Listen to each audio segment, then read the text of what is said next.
Coming up on this edition of Rev Culture, a conversation with Dario Franchitti.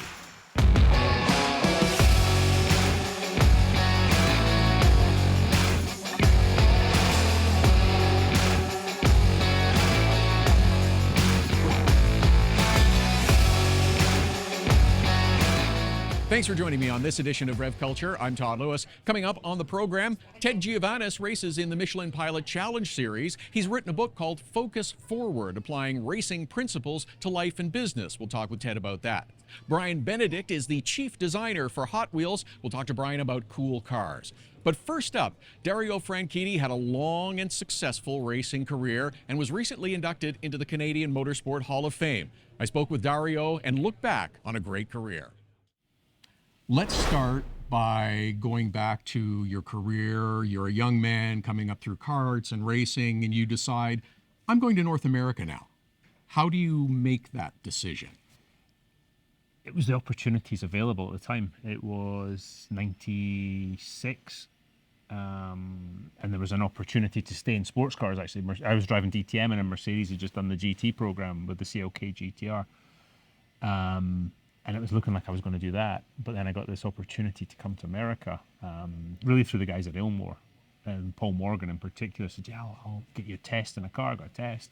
And the opportunity was there to come over. F1 wasn't looking so good at the time for an opportunity. But of course, then I got over here, and then there was a couple of opportunities that came on. But yeah, that was a big decision to come over at the time. That was for the 97 season. Then you come over, there's some good moments, there's some not so good moments, but that's typical with a racer moving over like that. Yeah, as a rookie, I was a learning period. I mean, I was very out of my depth, I would say, those first couple of races, learning and being on track with some of these guys that I'd watched on TV. And it actually all came together here in Toronto. That was being quick and with sort of flashes of speed. But it was my first pole position here, and I think that opened a few people's eyes, and I think ultimately got me the ride with Team Cole Green for the following season. But even then, with those sort of flashes of speed, I managed to, if I didn't screw it up, the team screwed it up. So it was a frustrating season, but I think showed maybe some potential. You, have some speed. You get the first pole. I remember like a real bear car here in Toronto too, and it started out great, but got dicey at the first corner, if I remember. Yeah, exactly right. Yes, I got on pole position and headed up into turn one, and Bobby Rahal was behind me and just caught my rear wheel, spun me around, and that was it. And at the time, it was interesting because we were and nobody knew it at the time, but we were in negotiations with Bobby as well as Barry Green to potentially drive for them the following season. So I couldn't maybe be as upset with Bobby as I normally would have been, but it was one of those things. It's so bumpy into turn one on the inside, and I probably was a bit early on the brakes. That was a bit tough, but Canada was very good to you in both Toronto, Vancouver, and Montreal. Oh, yeah, absolutely right. You know, in '98, I managed to throw away another win. At the time, I said I went for the brake pedal, and I went to the floor, and it did, but the problem was I was trying to destroy the field with like a 15-second lead with 10 laps to go, and I probably should have been a bit more circumspect. But I was fortunate to win a bunch of races in Toronto, a couple of times over in Vancouver and in Montreal. So as you say, Canada's been good to me. I love coming up here, and I loved racing here. I had a real connection with the fans, with Canada, and I think some of that was my friendship with Greg. We spent a lot of time here with Max Papis, Tony Kanaan, just having fun when we were away from the racetrack. That was an interesting time because everybody's fierce, everybody's competitive, everybody wants to win, but you guys found a way to be friends but still be really hard competitors. That was a new era.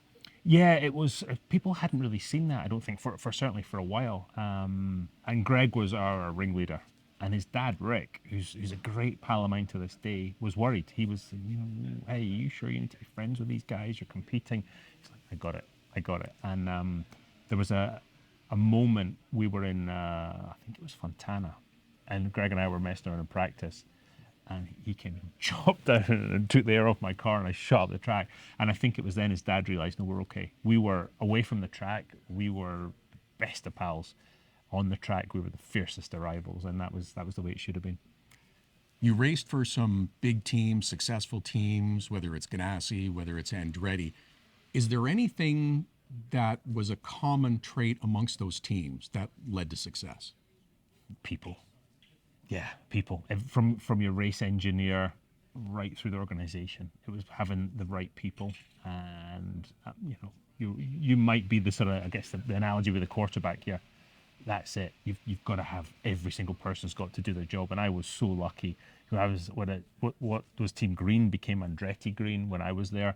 To be surrounded by some wonderful people that I'd worked with ultimately for 10 years, and then I went to my sort of year in NASCAR.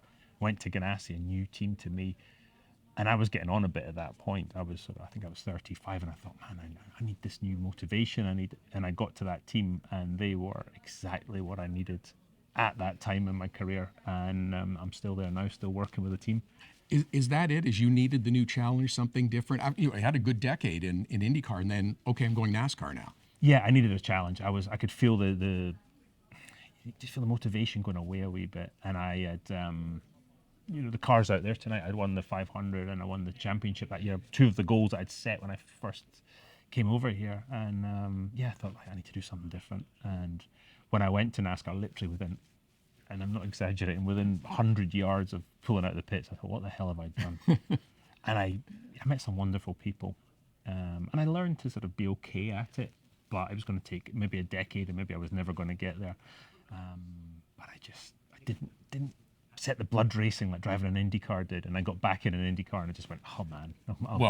And you start ripping off championship after championship. That seemed like it was the right move. Yeah, I mean, that was a great period, those 3 championships on the bounce, 9, 10 and 11, with the 1 in 7 as well. It felt like a really good period, and the 500 wins, this one was 2010, and then the third one in 2012. It was, we would say at the time, because Scott was in there punching as well. We were, if he wasn't winning, I was winning, and vice versa. And we'd sit and go, look, this doesn't happen all the time. We should enjoy these periods. And Tony, Dan, Brian Herta, and myself at Andretti, we said the same thing. This doesn't happen all the time, and we did enjoy it. And those were wonderful periods. 4 championships, 3 Indianapolis 500s. Any particular memories that stick out about one or all of those?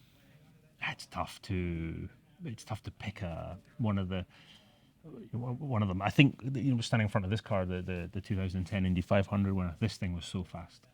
You got to have a fast car to win the 500, and then you got to play the game correctly during the race. But this one was just a rocket ship compared to everybody else, and so that one, they all stand out for different reasons. And those championships.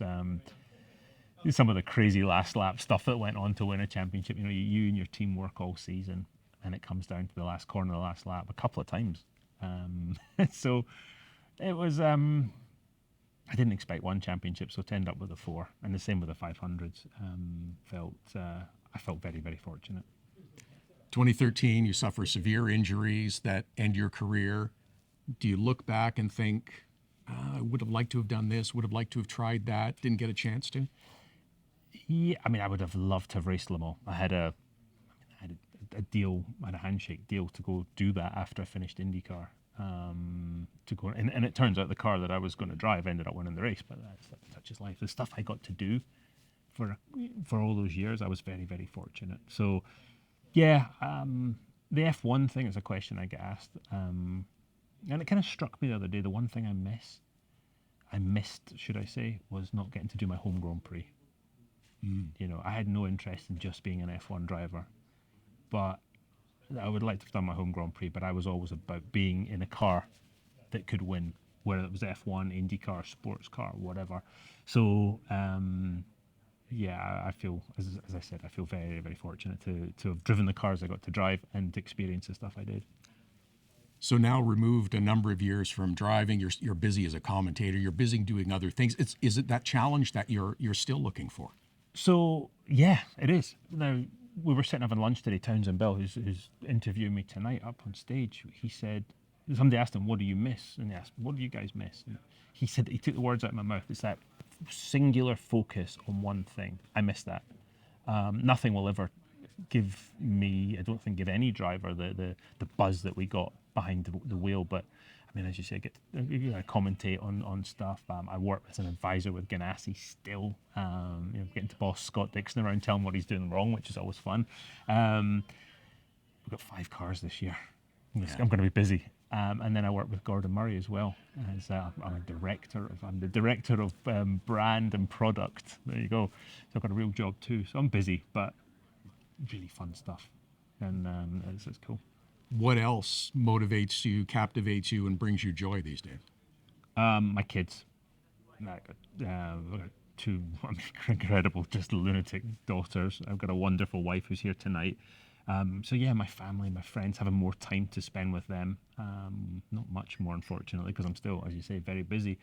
So that, and I love messing around with my cars. I love going in the garage, not necessarily getting spanners in my hand, but I love going out and driving my cars, and that keeps me happy. So to be in this room with these incredible cars, I feel I'm home. You've been inducted in several halls of fame. What does it mean to be inducted into the Canadian Motorsports Hall of Fame? Yeah, it's special because of a number of reasons. As we talked about, the success that I was able to enjoy in Canada, the connection I had. I mean, I'll go back to that first pole position in Toronto, and in the end of the qualifying session, I locked up going into the first corner, and I went down the escape road, and I parked because I'd gone right through the canvas of the tyre, and I watched an RDL lap after lap trying to beat me, and he didn't. But I had to walk back, and the people in the stands, they were applauding and, oh, good job, and there was a lot of Scottish accents in there, and from that moment, that connection with the Canadian fans, I felt was very, very strong. And like I said, because of Greg being my best pal, this was really special. So I'm very, very proud.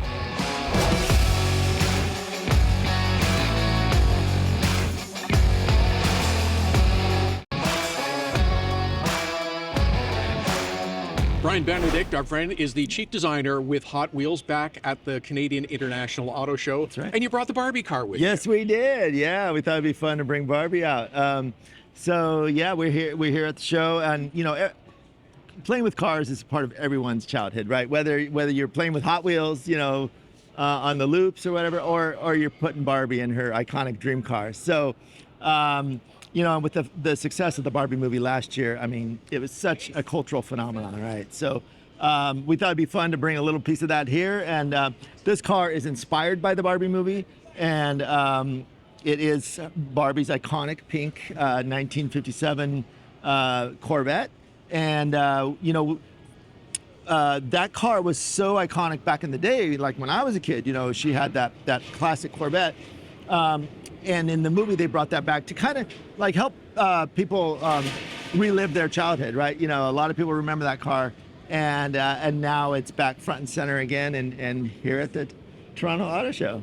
You brought several other cars with you here as well, and one of them loops, if I'm not mistaken. Yes, you are correct. Yeah, so downstairs at the front entrance, you can't miss it, are 4 full-size Hot Wheels cars from our Hot Wheels Garage of Legends, and one of them, the green loop car, was part of a stunt that we did with Greg Tracy and Tanner Faust, 2 professional race car drivers. And we did a full-size loop in downtown Los Angeles. It was insane. Record-breaking stunt. 2 cars going through. You gotta, clear, make sure, they don't crash, and then going through the loop and have to make it off the other end, off the ramp. So, yeah, a lot of fun, really exciting. Spectacular cars, full-size cars, but also the full slate of Hot Wheels cars that you can see here too. And tell us what's something that's new that's coming out in 2024 that we can look forward to. Oh man, we got all kinds of fun stuff. But what I'm really excited about is Rexy. We partnered with AO Racing, and we are immortalizing the Rexy Porsche race car as a die-cast vehicle, and that'll be coming out later this year. Looking forward to seeing that. Rexy on track has gotten so much attention. Yes. I'm sure the Hot Wheel will as well. But and that's one of the things that you draw inspiration from is, hey, this is something that's out on the streets or out on a racetrack. Yeah. How could we incorporate that into Hot Wheels? Exactly, and that's the thing about Hot Wheels. It's so iconic and so authentic to car culture, and we're partnered with everyone, whether it's motorsports or customization, OEMs. All the OEMs are good partners with us, and so it's all about reinterpreting that real life statement into 1/64 scale. EV cars are coming as part of Yes, this too, aren't absolutely. Yeah. So, there's a lot of performance EVs. The funny thing is when EVs first started hitting, people didn't think of it as a performance thing, but really you get a lot more performance out of EV in many cases. And so we're doing all the hot EVs. You'll see those on the line, on the shelves as well. Brian, can't wait to see what's next. Thanks for this. Absolutely. Thanks. Really nice talking with you. In fact, I'm going to challenge you to a race. Yeah, okay, today. absolutely. All right, let's see. I'm going to pick your car. Pick your car. I'll go twin mill. Okay, I'll take this one. Okay. So it looks cool. Ready? Okay. Ready? One more. Go. Oh! No! We have a win. Oh man, you won. Awesome. Definitely.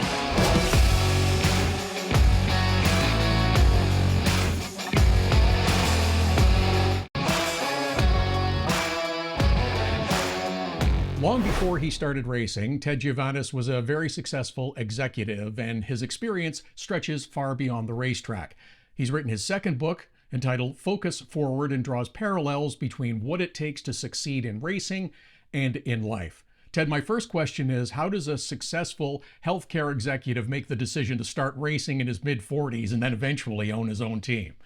I had an interest in cars when I was younger, but it was mostly drag racing and stuff like that. I went to a couple of track days, and the crystallizing moment was happened to be in 1991. I bought a new sports car. I had a Corvette before, and then I bought a different sports car. And I was coming home from the dealership and went through a corner that I normally go through and scared myself. And it was at that moment that I realized I wasn't as good of a driver as I remembered myself being. And so I went and talked to my wife and said, I think I'm going to go to driving school. And I went to an SCCA driving school, and then it kind of like took off from there. When you began racing, did you apply the principles of business, or did you come to realize after your racing career began that some of the successes in racing were relatable to life?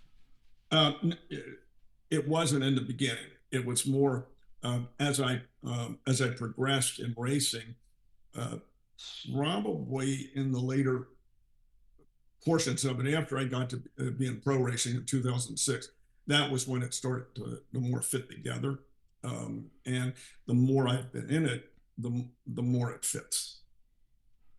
So give me some specific examples of lessons that you learn in racing and how you relate them to life. Well, I mean, one example is the old adage, practice makes perfect, is not true. Only perfect practice makes perfect.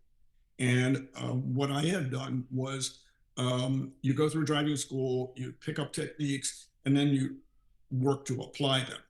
The issue that arises that when you go to driving school, I'm talking about in the mid-90s and even in SCCA and the club schools, they teach you how to go on track and be safe. They don't teach you how to be fast, which is a different concept. So what I did was I learned these, I'll call them safety-oriented concepts, driving techniques, and then was practicing them. And what happened when I started pro racing, I found that all of that stuff was wrong. So I had to unlearn and then relearn the right things. And what happens when you do that, you actually slow down for a permanent time because you're trying to reorient yourself. And then becomes there's a lot of data and information that you have to process. And because of that, I have found your conscious mind doesn't allow you to do that. It's like painting by numbers. So what you need to do is you need to operate in your subconscious. And it takes a while for that to happen because you can process things and reflexively take action. Another point you make is not to obsess over the past, which makes sense because in most cases you can't change it, but you can learn from it. Right. Yes. And what happens on a racetrack specifically, what we're doing is once you know what to do, the problem becomes execution, doing it. And, I go and mess up all the time. And when you mess up a particular turn, you need to understand, like, let's just be in order, turn one, whatever it is. You need to understand that you messed it up. You messed up corner entry. You broke too late. You overslowed, or whatever it is. And you're reflecting on that instantly. You don't, and you'll see them in the car. I'll make judgment. I'll be mad with myself. However, you need to memorize that, stick it in the back, and then move forward. Because if you focus on turn one and what you did wrong, you're going to screw up turn two. Couple of other themes I noticed in the passages I've read are optimism, adaptability, perseverance. Any others that leap out at you that you want to highlight? Well, one that I tell you, one that may not be in the book. Well, it is in a different way. You got to be willing to put forth the effort and accept criticism. That's like the number one thing, because if you come to a situation where you believe you're doing it right, your mindset's not right for learning and adapting and changing. And so that's sort of that's a particular key that I tell people. You gotta like get used to being. And I don't mean like you wouldn't criticize me for the sake of criticism. You're criticizing me for the sake of helping me improve. Here I am. I'm an old guy, and I'm still trying to improve, because the realism is I'm not perfect. I'm not perfect in life necessarily, in business and relationships. And so I have to understand, and not that I'm ever going to be perfect, but it's the desire to improve and be better. The other part of the book that I really enjoyed are the quotes that begin each chapter. I think that's really interesting. They're not just they're from a wide variety of famous people, politicians, philosophers, songwriters. How did you go about that process and accumulating them? I would say this is just a rough guess, about a year or so before I started even writing the book, I started accumulating these quotes, and I was I guess it was on a bunch of listservs, and I get all these different quotes from different people. They're intended to be uplifting and get your day started well and get you off. And so I started accumulating these quotes, and I had pages and pages of them. And then when I started thinking about writing the book, I said, well, maybe maybe I should just do a book of quotes and make it almost as long as the book. And then I decided that the quotes needed context. It's like you can make a quote, it's like, well, what are you talking about? Or the such as. And so then I started writing the book, and those two things kind of collided and became interspersed. So then it became really an issue. As I started writing the chapters, I was writing them, and then I would look for quotes to put in. The world we're living in right now is complicated, difficult. People are divided on a lot of issues. Any lessons in the book that you discuss that we think are really needed now? I think it's more of I think it's the one, I forgot the one chapter. It's one dealing with racing regulatory bodies.